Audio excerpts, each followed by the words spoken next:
better late than never. Workmen were mending the viaduct on the main line. The arches needed strengthening, but the Fat Controller did not want to close the railway while the work was done, and so repairs took a long time.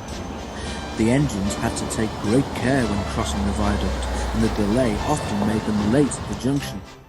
Thomas was cross. "Time's time," he grumbled. "Why should I keep my passengers waiting while Henry and James dawdle about all day on viaducts?" "Don't blame me," snorted Henry one day.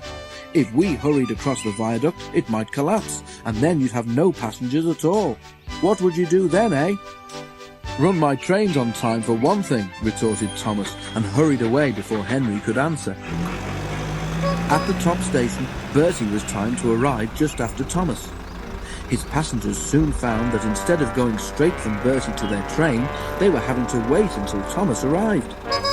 "Late again," remarked Bertie one day as Thomas panted wearily in 10 minutes after time. "I thought you could go fast, Thomas. It's time we had another race. I reckon I could beat you now."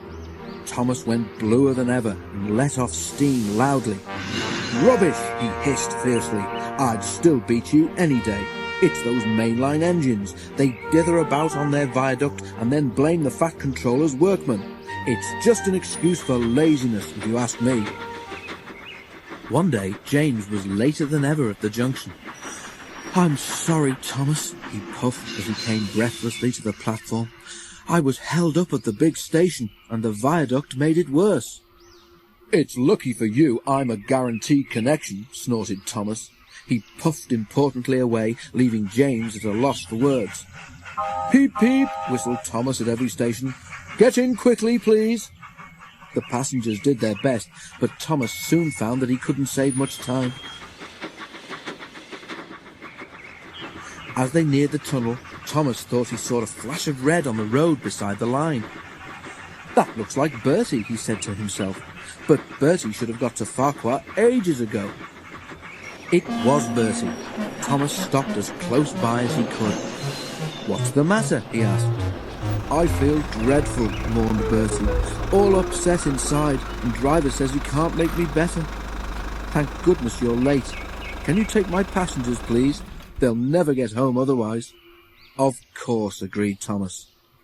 Thankfully, the passengers climbed into Annie and Clarabel, and after promising Bertie that he would send for help from the next station, Thomas set off again. Already he was feeling much more cheerful. All the passengers reached home safely, and when Bertie was better, he came to thank Thomas. "I'm sorry I teased you about being late," he said. "That's all right," said Thomas. "I'm glad I could help. Perhaps being late isn't such a bad thing after all."